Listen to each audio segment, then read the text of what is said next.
Olá, muito bem-vindos ao canal do professor Jair.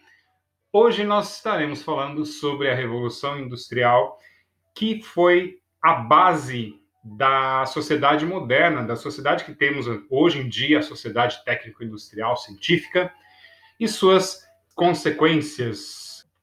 Pois bem, quando a gente fala de Revolução Industrial, nós estamos falando principalmente de sistemas de produção, ou seja, formas de se fabricar as coisas.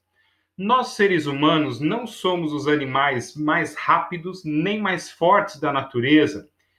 Porém, nós temos uma vantagem aí sobre os nossos primos naturais, que é o fato de termos a inteligência e a consciência. Dessa forma, nós usamos aí a nossa capacidade para criar ferramentas ou fabricar instrumentos diversos, criar técnicas para que isso facilite a nossa vida. E dessa forma conseguimos dominar o mundo. Podemos dizer aí que existem três formas de produzir as coisas, né? O artesanato, a manufatura e a maquinofatura. O mais antigo, né, desde a pré-história, é o artesanato. E nesse sistema, o trabalhador, o artesão, a pessoa envolvida, ela fabrica o produto. Ela conhece a matéria-prima, ela conhece as ferramentas necessárias, ela sabe como fazer, ela faz aquele produto e ela é dona do produto e faz o que quer com ele. A gente tem aí nessa imagem o caso de sapateiros, mas se você parar para pensar, por exemplo, em pessoas que moram em tribos isoladas, mesmo nos dias de hoje, e precisam fazer uma lança ou uma flecha, essa pessoa ela vai fazer da maneira artesanal, da forma artesanal. Ela pode fazer essa lança só para ela, ou ela pode fazer essa lança para outro colega, uma pessoa, ou ela pode trocar essa lança com outra pessoa. Então, o artesanato tem essa característica. A pessoa fabrica, ela é a dona do produto e ela decide o que fazer. O artesão, ele podia vender esse produto diretamente para o consumidor ou trocar por alguma outra coisa, ou então ele repassava para uma outra pessoa que era um comerciante. E esse comerciante levaria esse produto para locais mais distantes. Porque se você parar para pensar, o comerciante ele não fabrica nada. Na verdade, o trabalho do comerciante é pegar um produto do produtor e levar o mais próximo possível do consumidor. Então, graças ao comércio, você não precisa ir até o Rio Grande do Sul para comprar arroz, porque o comerciante ele vai até lá, ele compra o arroz em grandes quantidades e deixa ali no mercado, próximo da sua casa, para que você vá e compre.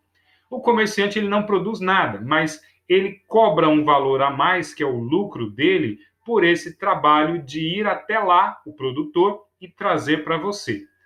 Ou seja, o comerciante, ele fica na dependência do artesão, do produtor. E foi assim ao longo da história da humanidade. Quando você vai estudar o Egito Antigo, a Grécia Antiga, os impérios antigos, né, você vai ver sempre que os artesãos tinham uma importância muito grande na sociedade, né? Sempre quando se vê aquela pirâmide social, fala-se lá dos artesãos, dos camponeses, fala-se dos comerciantes também. Então, o comércio é uma coisa antiga, uma atividade antiga, o artesanato também. Conforme eu disse, o comerciante ele fica na dependência do artesão. Então, vamos pensar da seguinte maneira. Imagine que um comerciante, lá na Idade Média, no período medieval, ele fechou uma venda de 20 pares de calçados numa cidade vizinha. E ele vai até o sapateiro, até o artesão do lugar, e diz o seguinte: olha, eu preciso para a semana que vem de 20 pares de calçados. Eu fechei um negócio lá e eles vão pagar muito bem. Tudo bem? O artesão vai dizer: não, eu só vou poder produzir 5 pares até lá. Ou seja, o comerciante ele vai perder dinheiro. Qualquer comerciante tende a vender o máximo possível. Se você montar um comércio lá no seu bairro, vamos imaginar que você monte uma padaria. Você não vai montar uma padaria pensando o seguinte: eu só vou vender 20 pães por dia e aí quando encerrar a cota de 20 pães, eu fecho a padaria e vou descansar. Você não vai pensar assim. Se você está vendendo 20, você vai produzir mais e mais e mais. E quanto mais pão você produzir, mais lucro você vai ter. Então a lógica do comércio é essa: quanto mais vender, melhor para o comerciante. Então essa dependência que ele tinha do artesão acabava frustrando os negócios. Por essa razão é que na época do feudalismo surge um novo sistema a partir do interesse desses comerciantes, que é a manufatura. A manufatura é o seguinte: o comerciante, que na época do feudalismo, a maior parte dos comerciantes eles viviam nas cidades, ou seja, nos burgos, e por isso eles eram chamados de burgueses. O comerciante, ele deixa de comprar o produto final do artesão e ele passa a contratar o serviço dos trabalhadores. É uma relação diferente. Antes, a ideia era comprar o produto pronto. Agora, não mais. O comerciante contratava pessoas. Observe aqui nessa imagem, olha só. Tem uma pessoa aqui tingindo o tecido, fio do tecido, no caldeirão. Tem outras em rodas de fiar. Tem uma outra enrolando fio no carretel. Então, cada um fazendo uma etapa do trabalho. Diferentemente do artesanato, não vai ser uma pessoa que vai entregar o produto pronto para o burguês vender. Na verdade, essas pessoas estão recebendo pelo trabalho desenvolvido, cada um na sua etapa. Observe aqui, mesma coisa em relação à tecelagem.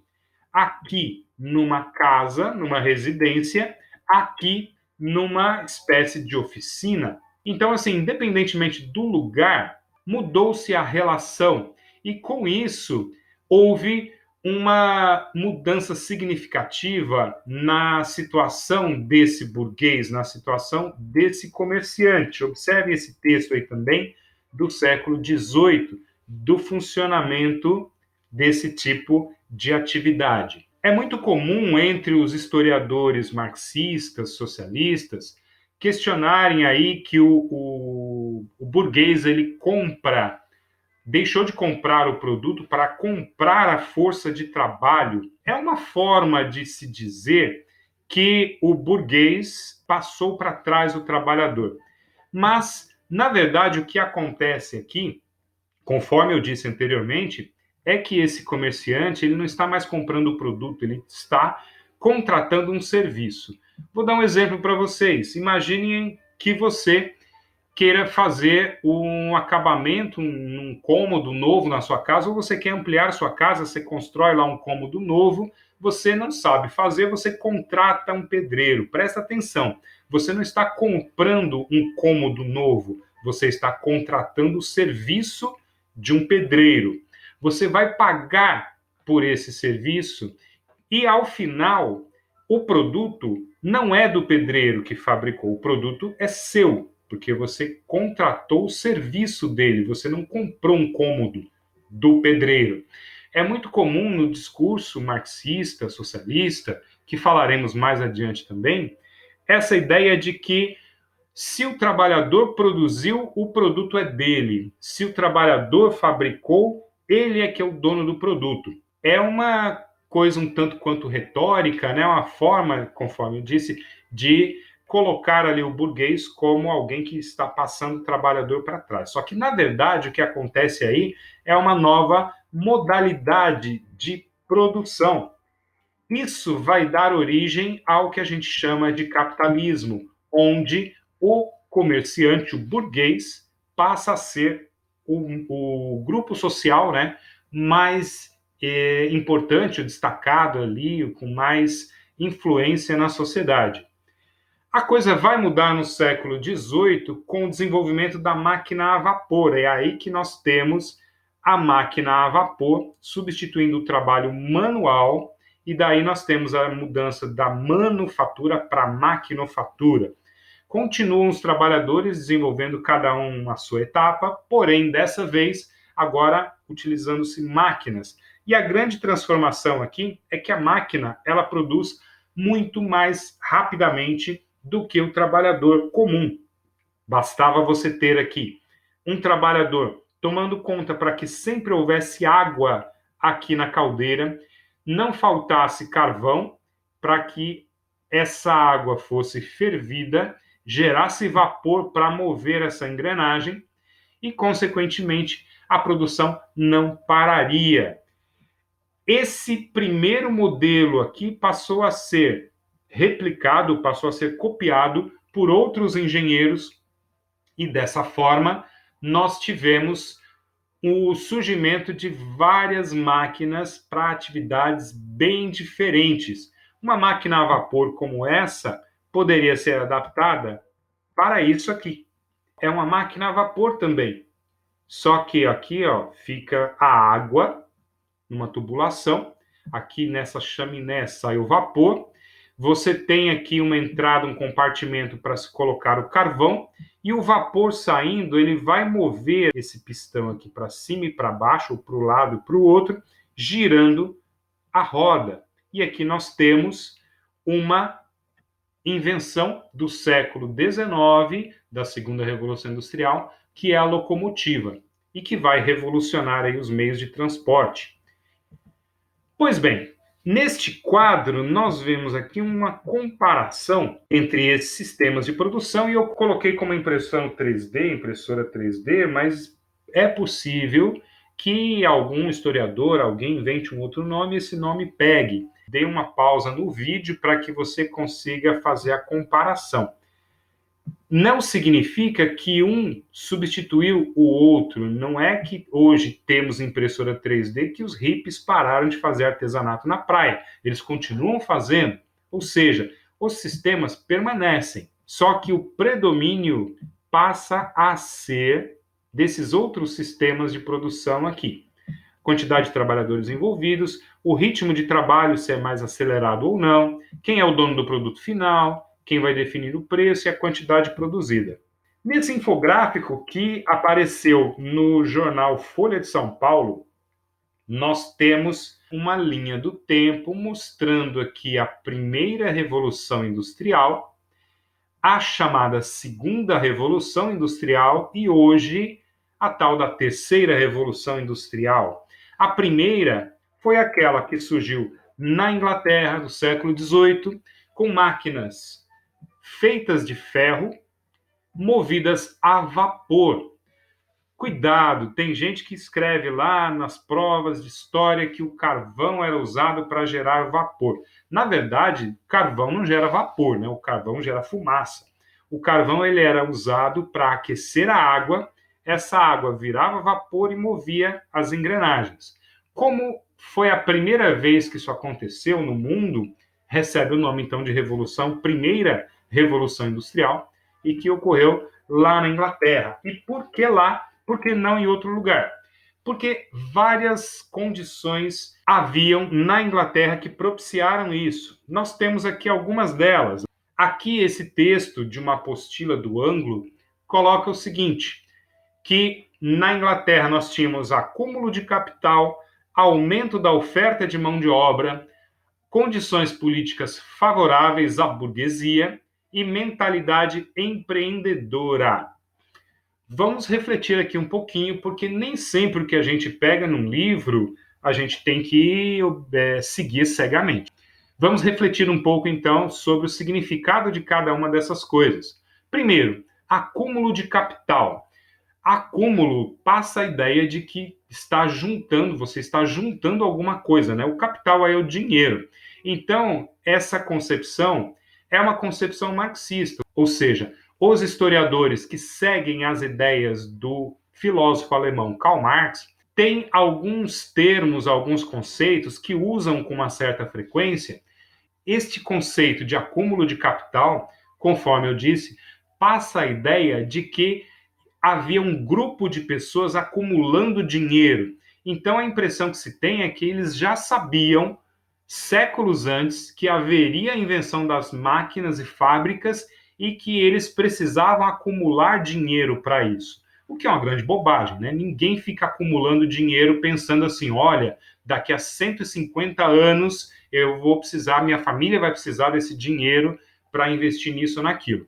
Então, o mais adequado aí seria a gente pensar que a Inglaterra, naquela época, era uma nação rica, que tinha um comércio desenvolvido, tinha manufaturas desenvolvidas, e, por essa razão, havia lá uma burguesia com dinheiro, com capital. Mas isso existia em outros países da Europa também.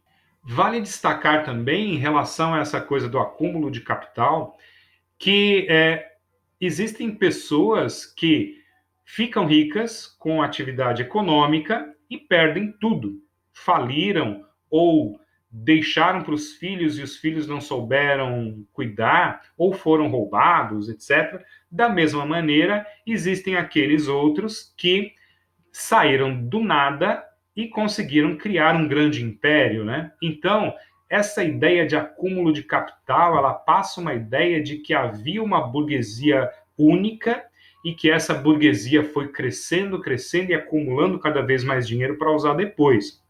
Por isso que eu não gosto muito dessa expressão. Sobre essa questão do aumento da oferta de mão de obra, isso significa que havia uma grande quantidade de trabalhadores disponíveis, ou seja, mão de obra, né? Oferta de mão de obra. Isso porque, além da população que já vivia nas cidades e que era grande, nós tínhamos também trabalhadores do campo que se deslocavam para as cidades, porque nas terras que eles viviam, as terras comunais que eles viviam, né, e que por muitas gerações eles plantavam ali sua alimentação e viviam da subsistência, eles foram sendo desalojados num processo chamado de cercamentos de terra, onde algumas pessoas da nobreza, principalmente, cercavam essas terras para criar ovelhas, porque a manufatura da lã estava dando muito lucro, muito dinheiro, era necessária essa matéria-prima, a lã da ovelha, e por essa razão essas pessoas eram expulsas da terra. Aqui nós temos condições políticas favoráveis à burguesia. Isso porque na Inglaterra nós tivemos a Revolução Puritana e depois a Revolução Gloriosa, que foram movimentos contrários ao absolutismo lá na Inglaterra e que tiveram um amplo apoio da burguesia. Esse movimento contrário ao absolutismo concentrava os poderes no parlamento, entre deputados. E, de certa maneira, eles estabeleceram as bases da Inglaterra dos dias de hoje. A Inglaterra tem um rei, tem rainha, só que eles têm um poder limitado. Quem manda de fato ali é o parlamento, o primeiro-ministro.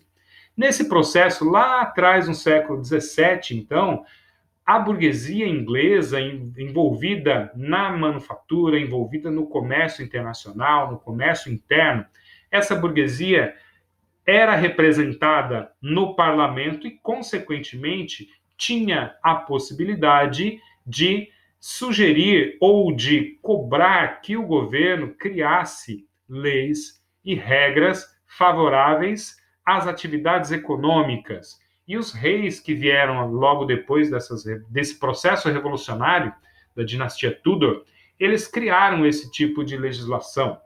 Vale lembrar que não basta você ter dinheiro, não basta você ser rico. Se as leis do seu país não favorecem a sua atividade econômica, você vai perder mercado, você vai ter a sua atividade dificultada. Então, além de ter dinheiro, é necessário ter um pezinho ali no governo para que esse governo ajude a sua atividade econômica e você cresça. Isso no mundo inteiro. Ali fala-se também da mentalidade empreendedora que havia ali. Isso porque nós tínhamos lá na burguesia inglesa uma quantidade significativa de adeptos da religião calvinista, puritana, que vocês já estudaram quando a gente verificou ali a Reforma Protestante. Nós vimos que a Igreja Católica, dominante desde o Império Romano, a Igreja Católica sempre tinha um discurso do humilde, do pobre, do pecador, do coitado, que está sofrendo, porém, quando ele morrer, Deus vai olhar com muita atenção para a vida dele e no dia do juízo final, essa pessoa vai para o céu. Aquela história de que os humilhados serão exaltados, que é mais fácil um camelo passar pelo buraco de uma agulha do que o rico entrar no reino dos céus. Então, esse discurso da Igreja Católica, mesmo que durante o feudalismo não correspondia muito à realidade católica, né, sempre muito rica, mas o discurso para os fiéis era muito esse, né, do voto de pobreza, etc. Pois bem, com a reforma protestante e o Lutero dizendo que cada um deveria interpretar a Bíblia da sua forma, o João Calvino, lá da Suíça, ele vem com essa ideia da predestinação, de que Deus escolheu antes as pessoas que ele quer do lado dele, no dia do julgamento final. E que essas pessoas, por serem especiais, Deus vai dar a elas, na terra mesmo, esse paraíso. Não vai ser necessário você morrer para você atingir esse paraíso. E dessa forma, para os puritanos calvinistas, o progresso material, o progresso financeiro era um sinal de Deus. Não era uma ideia de como a Igreja Católica dizia, de que era um privilégio, que Deus olharia torto. Pelo contrário, isso seria um sinal de que Deus estava favorecendo aquela pessoa que ele havia escolhido. Isso não significa que a pessoa tinha que ser rica. Então, para os calvinistas, a pessoa trabalhando, conseguindo melhorar de vida a partir do trabalho e do seu esforço, levando uma vida religiosa, uma vida regrada, sem gastar dinheiro com festas, com bebida alcoólica, roupas sóbrias que eles usavam também, né? Na maioria das vezes de preto ali, todos muito sérios, daí essa expressão puritanos. Não é muito difícil de você imaginar que se você trabalha bastante, não gasta com bebida, não gasta com festa, não gasta com roupa, não é muito difícil você imaginar que vai sobrar um dinheirinho ali no final do mês, certo? Então o Calvino transformou essa ideia numa religião. Obviamente as pessoas trabalhavam bastante, uma pessoa que era extremamente pobre saiu dessa pobreza e melhorou de vida, não virou rico, mas ficou um pouco melhor a partir do trabalho, né, do empreendedorismo dela. Isso para ela já é um sinal de que Deus a escolheu. Mas também temos que colocar algumas ressalvas nisso, porque, afinal de contas, na Inglaterra, nem todos eram puritanos. Boa parte da sociedade ainda era católica, tinha lá os anglicanos. Nesse curto texto aí que nós vemos, ainda não falam de outras características. Por exemplo, a Inglaterra tinha grandes reservas de carvão, de ferro, e que facilitaram esse processo. E mais ainda, a Inglaterra saiu na frente porque foi lá que inventaram a máquina a vapor. Algumas outras áreas da Europa, como a região que vai formar a Alemanha mais adiante, ela também tinha lá uma burguesia importante, também tinha oferta de mão de obra, também tinha alguns príncipes ali que favoreciam as atividades mercantis, tinha também uma mentalidade empreendedora por ali, só que a diferença é que lá não desenvolveram a máquina a vapor. Quando outros países foram observando esse crescimento acelerado da Inglaterra, passaram a investir também em fábricas. E aí nós temos a chamada Segunda Revolução Industrial, dessa vez no século XIX, no século seguinte, né? E que engloba não só países da Europa, como a Alemanha, França, Bélgica, Holanda, Itália, Áustria, mas também Estados Unidos e Japão. Um detalhe: a Alemanha e Itália não existiam na época. Havia vários reinos ali na região que formará a Alemanha e a Itália. Porém, essas regiões foram investindo também em máquinas e fábricas. É a época que mais e mais pessoas passam a inventar coisas, a descobrir mecanismos, a descobrir como funciona a química, como funciona a física, como funciona até a biologia, e dessa maneira vão aprendendo a dominar a eletricidade e a construir máquinas capazes de se movimentar a partir da energia elétrica. O petróleo, que também era conhecido, passa a ser utilizado para mover máquinas, desenvolvimento de máquinas e ligas de aço. Não é que a máquina a vapor deixou de existir, ela continuou existindo, porém foi sendo substituída por essa nova tecnologia. Aqui nós vemos mapa, deixa eu fazer uma ampliação aqui, Inglaterra, País de Gales, Irlanda, Escócia, e aqui nós temos as principais cidades industriais, as principais áreas industriais. Observem que, apesar de Londres ser a capital, o coração industrial da Inglaterra era essa região aqui, ó. E no século XIX nós temos as indústrias se concentrando principalmente nessa região entre a França, a Alemanha e passando pela Bélgica e Holanda. Você tem ali um pouco na região do País Basco, aqui na Espanha, norte da Itália, um pouco ali do Império Austro-Húngaro, mas concentrado principalmente aqui nessa faixa entre França e Alemanha. E não é por acaso que essas duas nações, França e Alemanha, vão disputar mercado, vão disputar território, vão disputar colônias e vão entrar em guerra nas décadas aí seguintes. Temos a Guerra Franco-Prussiana, décadas depois, a Primeira Guerra Mundial. Muita gente pesquisando muita coisa em vários lugares e nós temos uma grande transformação nas sociedades, na vida cotidiana das pessoas.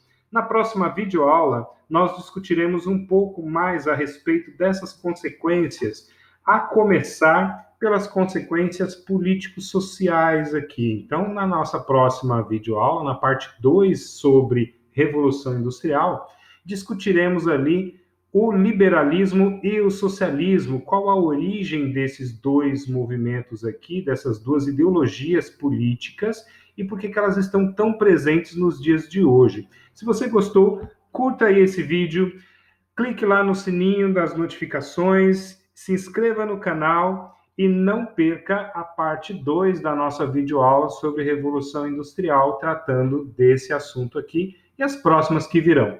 Um abraço do professor Jair e até a próxima.